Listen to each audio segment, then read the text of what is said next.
Hello and welcome to NBT auto. मैं हूं अंकित दुबे और आज की इस वीडियो में मैं आपके लिए लेकर आया हूं मोस्ट अवेटेड कंपैरिजन। जी हां, टीवीएस रॉनिन 225 और साथ ही रॉयल एनफील्ड की नई नवेली हंटर 350। जी हां, ये दोनों ही बाइक का कंपैरिजन मैं इसलिए भी लेकर आया हूं क्योंकि दोनों ही मोटरसाइकिल्स की कीमतें ना यानी कि शुरुआती कीमतें लगभग समान है। हालांकि हंटर 900 रुपये ज़्यादा महंगी साबित होती है। आप कीमतें यहाँ चार्ट पर देख सकते हैं दोनों ही मोटरसाइकिल्स की। लेकिन हंटर का जो वेरिएंट है रेट्रो मेट्रो, ये दो वेरिएंट्स में आती है और इसमें आपको सिर्फ सिंगल चैनल, डुअल चैनल और मतलब इस तरीके के वेरिएंट्स देखने को मिल जाते हैं।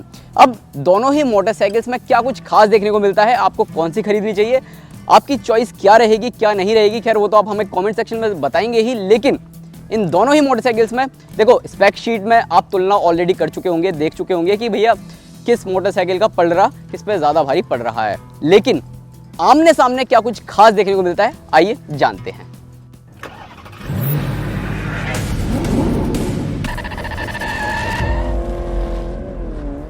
तो सबसे पहले बात करते हैं दोनों ही मोटरसाइकिल्स के फ्रंट लुक्स की। तो यहाँ पर पहले मैं बात करता हूँ हंटर 350 की। तो हंटर 350 में आपको अगर हेडलाइट की तरफ यहाँ पर जाते हो तो यहाँ पर आपको सेम वैसी ही हेडलाइट यूनिट देखने को मिल जाती है जैसा कि आप हमेशा से ही देखते हुए आ रहे हैं। क्लासिक वाली, नई वाली जो क्लासिक है उसमें भी सेम ऐसी देखने को मिल जाती है। मिट्योर में भी सेम ऐसी ही इंडिकेटर्स भी आपको सेम वैसे ही मिल जाते हैं, यानी कि हेलोजन बल्ब के साथ, कोई भी एलईडी वगैरह इसमें देखने को नहीं मिलती है। टेलीस्कोपिक फ्रंट सस्पेंशन मिल जाते हैं फॉर बोर्ड्स के साथ और यहाँ पर आपको मडगार्ड प्लास्टिक का देखने को मिल जाता है। टायर साइज अगर आप देखोगे तो टायर 17 इंच के देखने को मिलते हैं और इनका जो साइज है 110-70 सेक्शन आपको इसमें देखने को मिल जाता है। 300 mm की आपको इसमें यहाँ पर डिस्क देखने को मिल जाती है। हालांकि अगर आप देखोगे तो इसमें जो डिस्क है वो आपको काफ़ी बढ़िया भी इसलिए देखने को मिलती है क्योंकि बाइब्रे की कंपनी इसमें डिस्क ऑफर कर रही है। इसके अलावा अगर आप यहाँ पर आते हैं यानी कि टीवीएस रॉनिन के पास, तो यहाँ पर आप इसका पहले फ्रंट फेस देख लो, यानी कि हेडलाइट देख लो। ये जो टी है एलईडी डीआरएल का काम करता है, बहुत ही ज़बरदस्त लगता है। अगर आप इस बाइक को चलते हुए सामने से देखते हैं या खड़े हुए भी देखते हैं, ऑल एलईडी हेडलाइट का सेटअप मिल जाता है, हाई बीम लो बीम इसी में मिल जाता है और इंडिकेटर्स भी अगर आप देखते हो तो यहाँ पर ये आपको एलईडी मिल जाते हैं जो कि बहुत ही ज़बरदस्त लग रहे हैं, काफ़ी स्टाइलिश ये इंडिकेटर नज़र आते हैं। इसके अलावा यहाँ पर आपको जो सस्पेंशन है फ्रंट वाले वो आपको अपसाइड डाउन फ्रंट फॉक्स मिल जाते हैं और यहाँ पर अगर आप देखोगे तो सेम जो टायर का सेक्शन है वो आपको सेम रॉयल एनफील्ड हंटर 350 जैसा ही मिल जाता है। 110/70 सेक्शन का टायर, उसमें भी सेम इसमें भी सेम। डिस्क ब्रेक का जो साइज़ है वो भी उसमें सेम इसमें सेम। कोई भी पेटल डिस्क वगैरह किसी में भी नहीं मिलता है दोनों में। और यही है आगे की कहानी। तो अब देख लेते हैं साइड में क्या कुछ कंपनी ऑफर कर रही है। दोनों ही मोटरसाइकिल्स का फ्रंट लुक कैसा लगा आपको, आप हमें नीचे कमेंट सेक्शन में बताएं। अगर आप मेरी राय जानना चाहते हो तो मुझे टीवीएस रॉनिन का फ्रंट लुक ज़्यादा स्टाइलिश और प्रीमियम नज़र आ रहा है। हालांकि हंटर 350 का भी प्रॉपर एक क्लासिक जो ओल्ड स्कूल टाइप लुक होता है वो देता हुआ नज़र आ रहा है, यानी कि आप सामने से समझ जाओगे कि भैया रॉयल एनफील्ड की मोटरसाइकिल आ रही है। तो अब साइड प्रोफाइल की बात करें तो शुरुआत करते हैं हंटर 350 से। तो हंटर 350 को अगर आप देखोगे और कंपैरिजन करोगे टीवीएस रॉनिन 225 से, तो दोनों ही मोटरसाइकिल की अगर लंबाई देखें यानी कि दोनों ही मोटरसाइकिल की लंबाई की तुलना करें तो आपको ये बाइक ज़्यादा लंबी लगेगी। इनफैक्ट इसका व्हील बेस भी ज़्यादा लगेगा। लेकिन अगर चौड़ाई देखते हैं तो चौड़ाई में बाजी मारती हुई नज़र आती है टीवीएस की रॉनिन और ऊंचाई में भी बाजी मारती नज़र आती है टीवीएस की रॉनिन। इतना ही नहीं, अगर आप ग्राउंड क्लियरेंस दोनों ही मोटरसाइकिल का देखते हैं, इसमें आपको मिल जाता है 150 mm का ग्राउंड क्लियरेंस और टीवीएस रॉनिन 225 में आपको मिल जाता है 181 mm का ग्राउंड क्लियरेंस। इसके अलावा अगर आप यहाँ देखते हैं तो यहाँ पर आपको ब्लैक्ड आउट इंजन देखने को मिल जाता है और काफ़ी हैवी सा, जिस तरीके से आपको रॉयल एनफील्ड की दूसरी मोटरसाइकिल्स में देखने को मिलता है वैसा ही देखने को मिल जाता है। काफ़ी बढ़िया ये नज़र आता है। और यहाँ पर ये जो एग्जॉस्ट है ये बहुत ही कॉम्पैक्ट सा दिया हुआ है, बहुत ही छोटा सा, मतलब आप इसे देखकर ना बिल्कुल खुश से हो जाते हैं। और इसका एग्जॉस्ट नोट कैसा होगा वो मैं आपको सुना ही दूंगा। ओवरऑल यहाँ से साइड से दिखने में काफ़ी ज़्यादा बढ़िया नज़र आ रही है। अगर आप फुट पैक्स वगैरह देखते हैं तो ये भी काफ़ी अच्छे हैं। ब्रेक पैड भी अगर आप देखते हो तो थोड़ा सा ऑफ रोडिंग स्टाइल में कंपनी ने यहाँ पर ये नुकीले वाले दिए हैं। अब बात करते हैं टीवीएस रॉनिन में साइड में क्या कुछ खास देखने को मिलता है। तो टीवीएस रॉनिन के अगर आप साइड में आते हैं तो यहाँ पर ये जो साइड एंगल है यहाँ से ये बाइक ना काफ़ी ज़्यादा प्रीमियम नज़र आती है। हाँ, एक चीज़ और मैं बताना भूल गया था, इसमें अभी आपको कोई भी यहाँ पर जो लेग गार्ड वगैरह है वो देखने को नहीं मिलता है, लेकिन लेग गार्ड भी ना इसके थोड़े से कॉम्पैक्ट स्टाइल में देखने को मिलते हैं अगर आप इसका टॉप वेरिएंट खरीदते हैं। और यहाँ पर ये जो लेग गार्ड है, यहाँ पर आप अगर देखोगे तो जैसे सिंपल से मिलते हैं वैसे ही देखने को मिल रहे हैं टीवीएस रॉनिन में। और साइड प्रोफाइल अगर आप यहाँ देखते हो तो यहाँ पर ये गाड़ी काफ़ी प्रीमियम नज़र आती है। प्रीमियम नज़र इसलिए भी आती है क्योंकि यहाँ पर अलग अलग रंग, यहाँ पर सिल्वर फिनिश आपको देखने को मिल जाएगी, यहाँ पर क्रोम की फिनिश भी देखने को मिल जाएगी। और ये जो एग्जॉस्ट है, एग्जॉस्ट पाइप अगर आप देख रहे हो तो ये आपको नॉर्मल सा एग्जॉस्ट पाइप देखने को मिल जाएगा। हालांकि एग्जॉस्ट पाइप की अगर मैं बात करूँ तो मुझे ज़्यादा अच्छा रॉयल इनफील्ड हंटर 350 का नज़र आ रहा है। फुट पैक्स आपको नॉर्मल से मिल जाते हैं, कोई भी मतलब कुछ स्टाइलिश वगैरह इस तरीके से नहीं है, लेकिन रियर सीट पर बैठने वाले व्यक्ति के लिए यहाँ पर जो फुट पैग हैं ये थोड़े से ज़्यादा बढ़िया लग रहे हैं क्योंकि इन पर पकड़ ज़्यादा बेहतर होगी। इसके अलावा अगर आप साइड में देखते हो तो बाकी ऐसा कुछ नहीं है। रियर टायर की अगर मैं बात करूँ, रियर टायर अगर आप देखते हो तो यहाँ पर ये जो टायर है, पहले और तो मैं डिस्क ब्रेक की बात कर लेता हूँ। जो डिस्क ब्रेक है यहाँ पर जो साइज़ है वो 240 mm का मिल जाता है। और ये जो यहाँ पर भी आपको 17 इंच का टायर मिलता है, 130/70 सेक्शन का टायर है। और अगर हम रॉयल एनफील्ड हंटर 350 के टायर साइज़ की बात करें तो यहाँ पर आपको जो टायर साइज़ है वो देखने को मिल जाता है 140/70 सेक्शन का, 17 इंच का सेम है। 270 mm का डिस्क ब्रेक आपको रियर में मिल जाता है। दोनों ही बाइक डुअल चैनल ABS के साथ हैं। बेस्ट पार्ट तो ये है, अगर आप इस बाइक का एलॉय व्हील का डिज़ाइन देखोगे और अगर आप TVS रॉनिन 225 के एलॉय व्हील का डिज़ाइन देखोगे तो आपको वहाँ पर जो डिज़ाइन है ना वो हंटर 350 का ज़्यादा बेटर देखने को मिलता है। अगर आप स्टाइलिश ग्रैब रेल की बात करते हो तो यहाँ पर आपको थोड़ी सी स्टाइलिश देखने को मिल जाती है, लेकिन TVS रॉनिन की जो ग्रैब रेल है वो ज़्यादा प्रैक्टिकल नज़र आती है। अगर कोई भी पीछे बैठता है तो वो इसे ईजिली पकड़ तो सकता है और साथ ही उसे अच्छा खासा पीछे से सपोर्ट भी देखने को मिल जाता है। अब रियर प्रोफाइल की तुलना करने से पहले आप यहाँ पर साइड में चेन कवर और देख लें। जो चेन कवर है इसका थोड़ा सा ज़्यादा स्टाइलिश नज़र आ रहा है। साड़ी गार्ड वगैरह आप यहाँ देख सकते हैं, काफ़ी बढ़िया प्रैक्टिकल सा नज़र आ रहा है। और अगर आप इसका चेन कवर देखते हैं तो यहाँ पर ये जो चेन कवर है ये बेसिकली जिस तरीके से आपको मिट्योर वगैरह में देखने को मिलता है, क्लासिक 350 वगैरह में, कुछ उसी तरीके से आपको दिया गया है। यानी कि नेकेड जो चेन कवर है वैसा ही आपको दिया गया है। अब दोनों ही गाड़ियों का आप रियर प्रोफाइल देख लो, मतलब दोनों को आमने सामने रख के देख लो, ठीक है। यहाँ पर आपको LED टेल लाइट मिल जाती है, LED इंडिकेटर्स देखने को मिल जाते हैं। और यहाँ पर ये मेटल का यूज़ हुआ है, काफ़ी बढ़िया है। इसकी जो लाइट है मुझे बहुत ही ज़बरदस्त लग रही है। और यहाँ पर साइड में आप आते हो तो यहाँ पर आपको रिफ्लेक्टर्स, ये भी रिफ्लेक्टर्स वगैरह देखने को मिल जाते हैं नंबर प्लेट की जगह। और आप यहाँ पर देखते हो तो यहाँ पर ये LED वाला फील देता हुआ नज़र आ रहा है, लेकिन ये आपको हेलोजन मिलते हैं। थोड़े से ओल्ड स्कूल टाइप नज़र आ रहे हैं, थोड़ा सा क्लासिक लुक देने के लिए। लेकिन मुझे ऐसा लगता है कंपनी ने इस बाइक को इस तरीके से बदला है, यानी कि इस तरीके से विकसित किया है एक रोडस्टर बाइक के तौर पर। तो अगर यहाँ पर LED टर्न इंडिकेटर्स देती तो और ज़्यादा बेटर हो सकता था, लेकिन LED इंडिकेटर्स आपको मिलते हैं, आपको टॉप वेरिएंट में मिलते हैं और उसमें आपको वाइट कलर वाला फील देखने को मिल जाता है। थोड़ा एक्स्ट्रा पैसा खर्च करना पड़ता है वहाँ पर, हालांकि इसमें आपको उतने ही पैसों में देखने को मिल जाता है। यहाँ पर आप देखते हो तो यहाँ रिफ्लेक्टर, यहाँ आपको लाइट यहाँ पर देखने को मिल जाती है नंबर प्लेट के पास। अब बात करते हैं दोनों ही गाड़ियों के टायर्स के बारे में। तो यहाँ पर आप जो पैटर्न देख रहे हो ये बेसिकली ब्लॉक पैटर्न जैसा टायर इसमें देखने को मिल जाता है, लेकिन उसका जो टायर है वो थोड़ा ज़्यादा बेहतर साबित होता है ऑफ रोडिंग के दौरान। अगर आप यहाँ पर देखते हो तो क्योंकि यहाँ पर जो गैप है यानी कि प्रॉपर ब्लॉक्स जो हैं वो बने हुए हैं। और अगर आप सस्पेंशन की बात करते हो तो यहाँ पर आपको जो दोनों साइड सस्पेंशन होते हैं जैसे कि रॉयल एनफील्ड की बाकी मोटरसाइकिल्स में देखने को मिलते हैं वैसे देखने को मिल जाते हैं। 6 स्टेप प्रीलोड एडजस्टमेंट के साथ आते हैं। और TVS रॉनिन का जो सस्पेंशन है रियर वाला वो मोनोशॉक है, जैसे कि स्पोर्ट्स बाइक से, मतलब मोनोशॉक सस्पेंशन की शुरुआत स्पोर्ट्स बाइक से हुई थी, लेकिन अब देखा जाए तो हर मोटरसाइकिल में देखने को मिल रहे हैं। ये आपको 7 स्टेप प्रीलोड एडजस्टमेंट वाले सस्पेंशन देखने को मिल जाते हैं रियर वाले। और सीट्स की बात करूं तो सीट्स TVS रॉनिन की जो है वो आपको ज़्यादा चौड़ी नज़र आती है, ज़्यादा कंफर्टेबल नज़र आ रही है as compare to Hunter 350। Hunter 350 की जो सीट साइज़ है वो थोड़ा सा आपको ये छोटा सा नज़र आ रहा है। इस गाड़ी में अगर दोनों मोटरसाइकिल को रियर से देखते हो तो मुझे तो, मैं अपनी राय दूँ तो TVS रॉनिन मुझे ज़्यादा बेहतर नज़र आ रही है। आपको कौन सी नज़र आ रही है इन दोनों में से आप मुझे नीचे कमेंट सेक्शन में बता सकते हैं।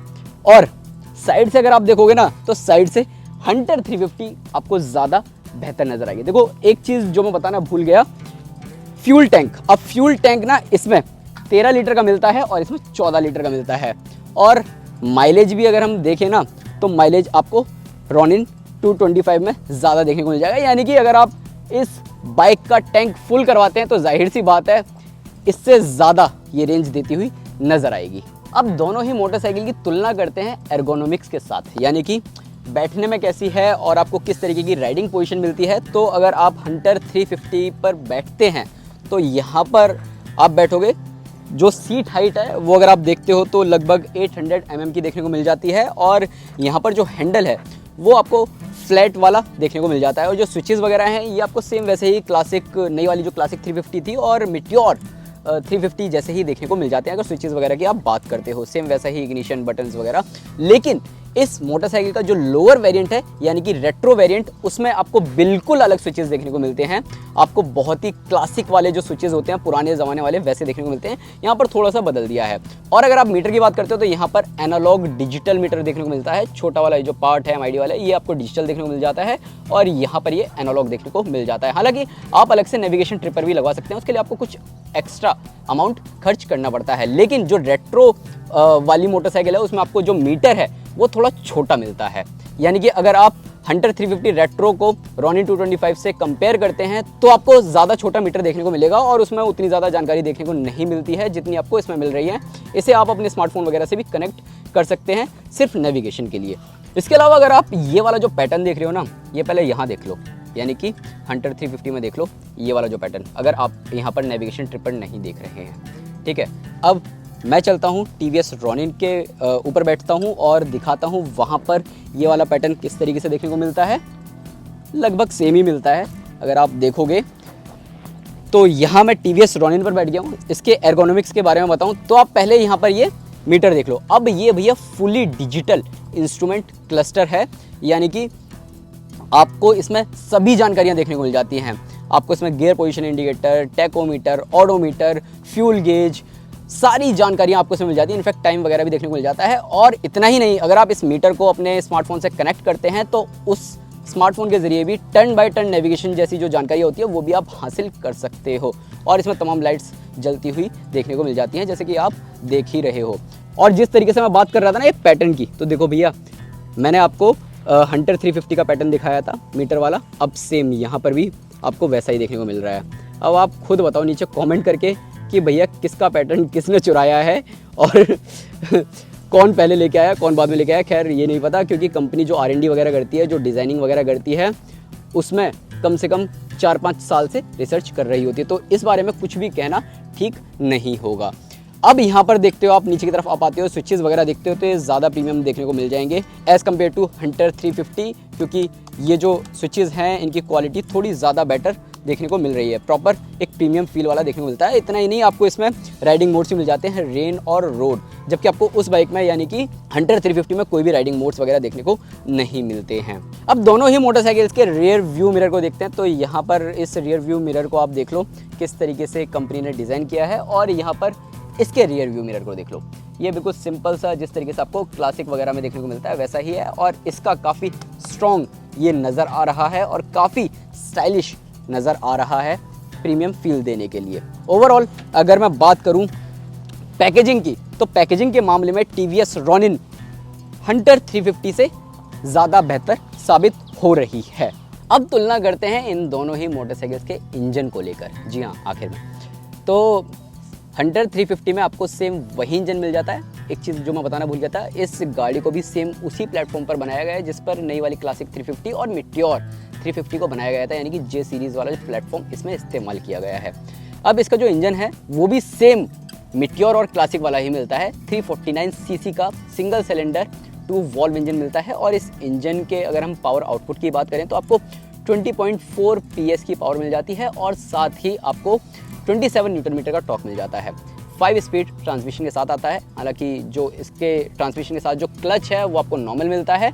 लेकिन अगर हम बात करें TVS रॉनिन 225 की, तो इस बाइक में आपको 226 सीसी का इंजन मिलता है, और ये जो इंजन है ये है 4 वॉल्व सिलेंडर पर हेड। इस वजह से इस इंजन की जो रिफाइनमेंट है वो नेक्स्ट लेवल है। इस इंजन के अगर पावर आउटपुट की बात करें तो लगभग आपको 20 PS की शक्ति मिल जाती है, और साथ ही 19.93 न्यूटन मीटर का टॉर्क देखने को मिल जाता है। टॉर्क के मामले में ये बाइक इस पर ज़्यादा भारी पड़ती हुई साबित हो रही है। लेकिन रिफाइनमेंट के लेवल पर अगर हम चर्चा करें तो TVS रोनिन आपको ज़्यादा बेहतर नज़र आएगी। इसमें भी आपको 5 स्पीड ट्रांसमिशन मिलता है और इसमें जो क्लच मिलता है वो आपको मिलता है स्लिपर और असिस्ट क्लच, यानी कि आपको ट्रांसमिशन में अगर बाइक चला रहे हैं और आपको गियर अप डाउन करने हैं तो वहाँ पर ये बाइक ज़्यादा बेहतर साबित होती है। काफ़ी इजी टू यूज़ होती है अगर आप गियर्स वगैरह अप शिफ्ट या डाउन शिफ्ट कर रहे होते हैं। एक चीज़ और, हंटर 350 में जो इंजन है वो एयर कूल्ड मिलता है और रोनिन 225 में आपको ऑयल कूल्ड इंजन मिल जाता है। इसी वजह से अगर आप हंटर को बम्पर टू बम्पर ट्रैफिक में चलाते हैं या 100-150 किलोमीटर एक बारी में चला लेते हैं और एकदम से रुकते हैं तो इसका जो इंजन है वो थोड़ा सा हीट छोड़ता हुआ नज़र आता है। लेकिन रोनिन 225 के साथ ऐसा नहीं है, ऑयल कूल्ड इंजन है तो इंजन को जल्दी ठंडक मिल जाती है एज़ कम्पेयर टू हंटर 350। अब दोनों मोटरसाइकिल्स की राइड परफॉर्मेंस को लेकर बात करें तो सबसे पहले हम रॉयल एनफील्ड हंटर 350 की बात करते हैं। तो कुछ भी कहो, मोटरसाइकिल की रोड प्रेजेंस जबरदस्त देखने को मिलती है और उससे भी जबरदस्त हंटर का एग्जॉस्ट नोट है जो कि बाइक चलाते हुए आपको एक अलग ही अनुभव देता है। इनिशियल पिकअप मोटरसाइकिल में अच्छा देखने को मिलता है और टॉप एंड ग्रंट तो जबरदस्त है। 90 से 100 किलोमीटर पर आवर घंटे की रफ्तार पर आप इसे पूरे दिन हाईवे पर क्रूज कर सकते हैं। अब बात करें TVS रोनिन 225 की राइड क्वालिटी को लेकर तो TVS रोनिन 225 की रोड प्रेजेंस भी हंटर 350 के मुकाबले कम नहीं है। अगर आप इस बाइक को चलाते हैं 4 वॉल्व वाला इंजन मिलता है, इसी वजह से इस मोटरसाइकिल का रिफाइनमेंट काफी जबरदस्त देखने को मिलता है। स्लिप और असिस्ट क्लच के चलते 5 स्पीड ट्रांसमिशन काफी स्मूथ तरीके से काम करते हैं जो कि आपको हंटर में नहीं मिलता। मिड रेंज में बाइक की परफॉर्मेंस देखने लायक होती है और 4000 से 5000 RPM पर आप इसे पूरे दिन चला सकते हैं, जहां आपकी मोटरसाइकिल की रफ्तार लगभग 80 से 90 किलोमीटर पर आवर तक रहती है। 2 ABS मैकेनिज्म को लेकर 2 राइड मोड्स मिलते हैं आपको इसमें, अर्बन और रेन, जबकि हंटर में आपको कोई भी राइडिंग मोड्स नहीं मिलता। GTT यानी मोटरसाइकिल में ग्लाइड थ्रू टेक्नोलॉजी मिलती है। बम्पर टू बम्पर ट्रैफिक में अगर आपका हाथ बार बार क्लच दबाने से थक गया है तो क्लच छोड़कर बिना एक्सेलरेट करे फर्स्ट, सेकंड और थर्ड गियर तक आसानी से इस बाइक को चला सकते हैं। इस मोटरसाइकिल के इंजन से हीटिंग जैसी भी कोई समस्या देखने को नहीं मिलती। कुल मिलाकर देखा जाए तो रॉयल एनफील्ड हंटर 350 को चलाने में अलग ही फील मिलता है। इसे चलाते समय आपको फील होगा कि वाकई आप किसी दमदार मोटरसाइकिल को चला रहे हैं और जो लोग रॉयल एनफील्ड से प्यार करते हैं उन्हें तो हंटर 350 वाकई पसंद आने वाली है। वहीं रोनिन आपको तेज तर्रार रोडस्टर, स्क्रैम्बलर और क्रूजर का एक्सपीरियंस कराती है और साथ ही ये चलाने में आपको हंटर के मुकाबले थोड़ी हल्की भी लगती है।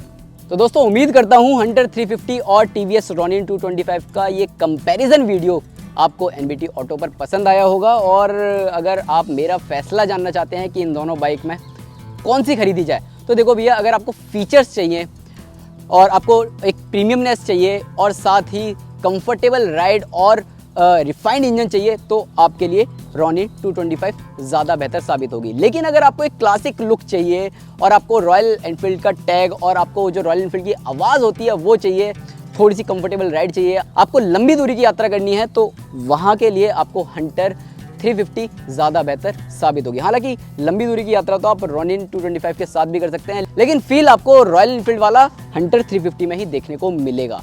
तो दोस्तों आपको हमारा कंपैरिजन वीडियो ये पसंद आया होगा। अब आप बताओ कि आपको दोनों में से कौन सी मोटरसाइकिल ज़्यादा बेहतर लग रही है, क्योंकि मेरा जो ओपिनियन है वो तो है, आपका ओपिनियन बहुत ज़्यादा मायने रखता है हमारे NBT ऑटो के लिए, क्योंकि आप ही वो लोग हैं जो कि इन दोनों में से चूज़ करेंगे कि खरीदनी कौन सी चाहिए। वीडियो पसंद आया तो लाइक करें, शेयर करें और साथ ही इस चैनल को सब्सक्राइब करना ना भूलें।